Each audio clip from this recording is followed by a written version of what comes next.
আর এক জায়গায় এই ওসিলায় মেলা একটা করে চলে, কোরআনের তাফসিরের সোয়াব অর্জন হচ্ছে, আর একদিকে মেলায় গুনাহ অর্জন হচ্ছে।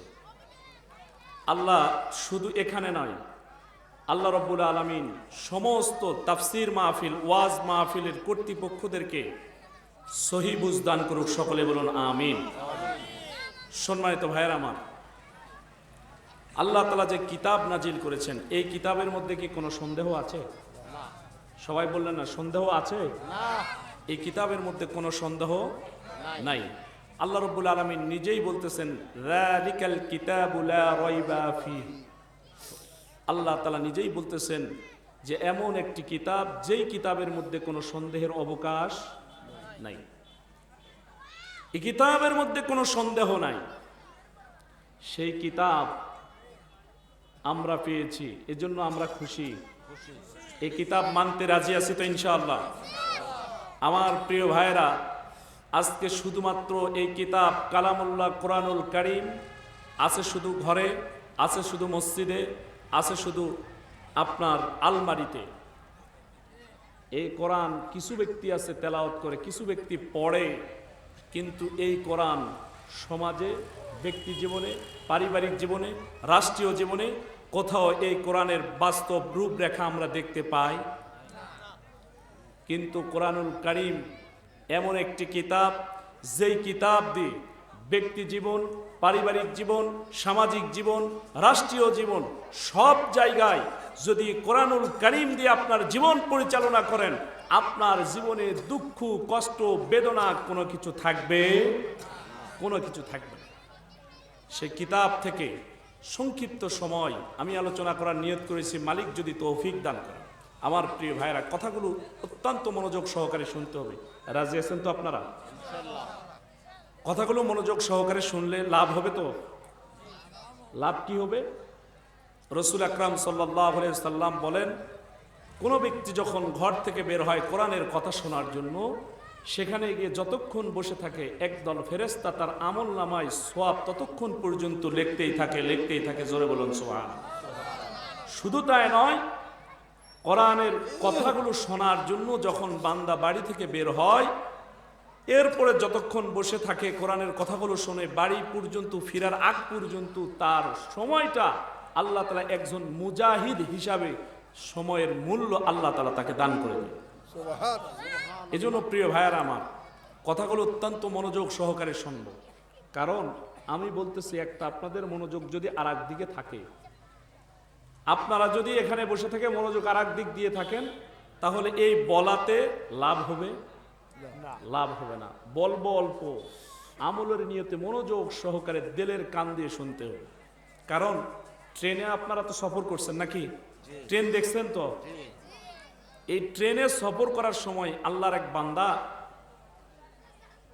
ঝিমাইতেছিল, মানে ঘুম ঘুম ভাব। ট্রেনের মধ্যে উঠলে একটু তো ঘুম ধরেই, দূরের জার্নি। ও ঘুমাইতেছিল। ট্রেনের মধ্যে কিন্তু অনেক প্রকার দোকান থাকে, সকল প্রকার খাবার পাওয়া যায়, সব খাবারই পাওয়া যায়। এক দোকানদার বেটা আসে বলতেছে, তরকারি রুটি, তরকারি রুটি, চিল্লাইতেছে।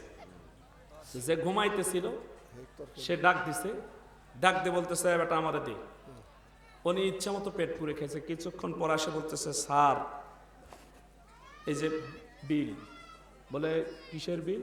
বলে স্যার এই যে আপনি খাইলেন তরকারি রুটি, এর বিল দিতে হবে।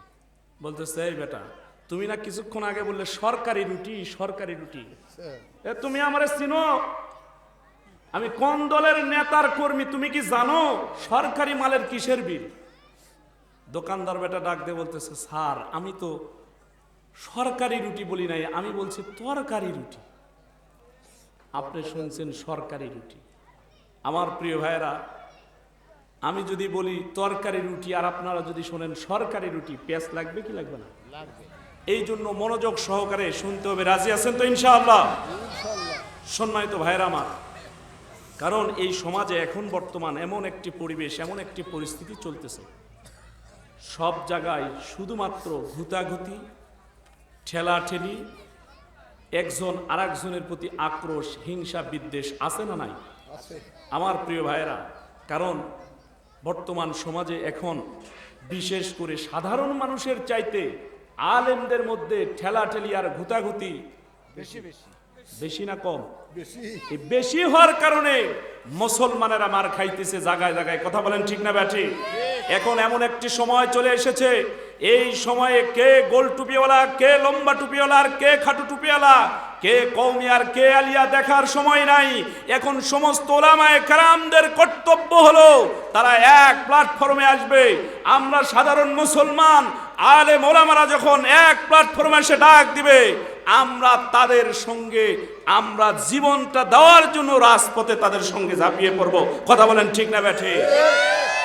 আমার প্রিয় ভাইরা, আজকে 13 তারিখ বাংলাদেশে, এই 13 তারিখে লকডাউন দেওয়ার কথা ছিল।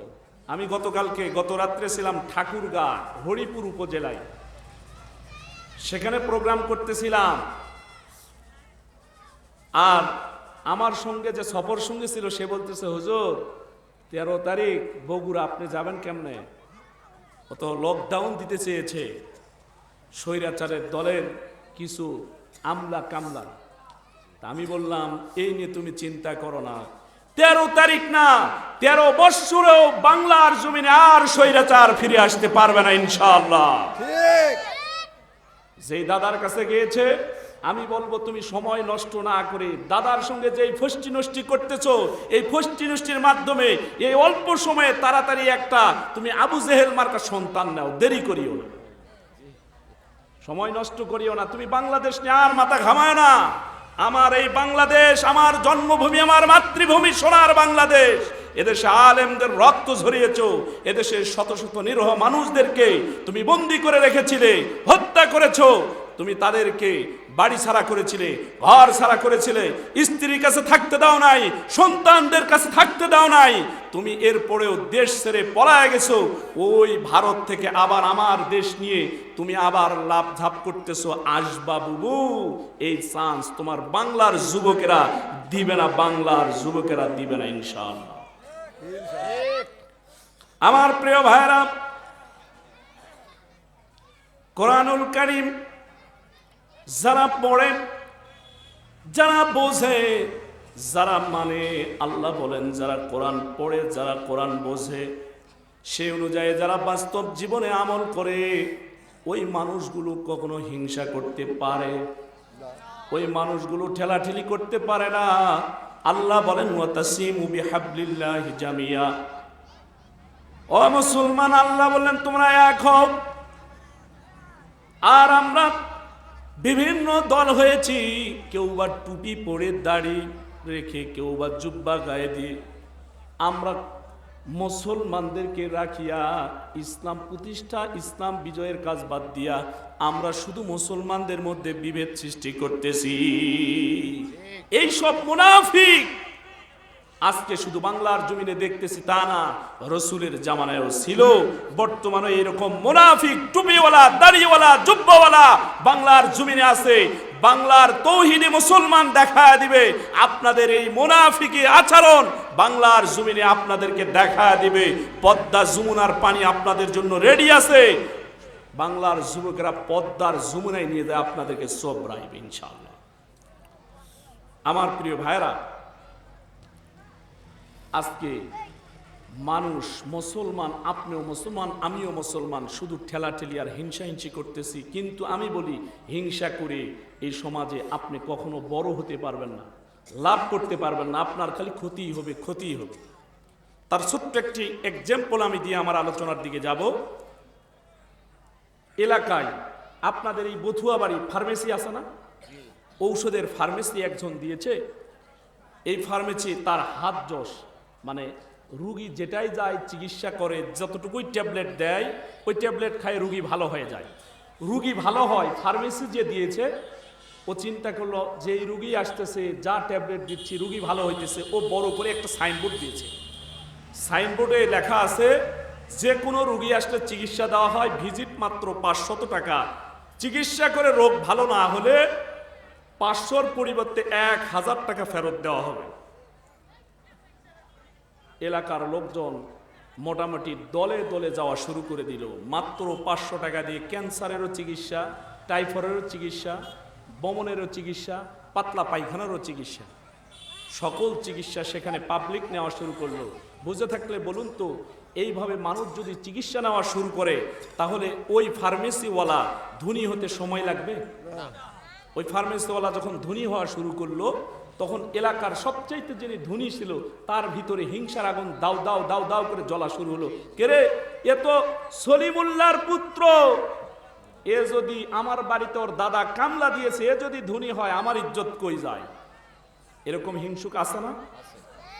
ও চিন্তা করলো একে ডাবাইতে হবে, নামাইতে হবে, বাজার থেকে তাড়িয়ে দিতে হবে, এর সাইনবোর্ড নামানোর বুদ্ধি করতে হবে। এই হিংসুক সারাদিন চিন্তা করতে করতে করতে করতে হঠাৎ একদিন বুদ্ধি করে চলে গেল ফার্মেসির সামনে।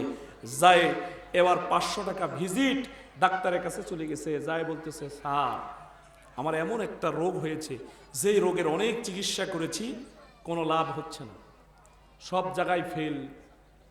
বলে তোমার রোগ কি? বলে আমার রোগ হলো আমার এই জিহ্বাতে কোনো কিছুর স্বাদ আমি পাইতেছি না।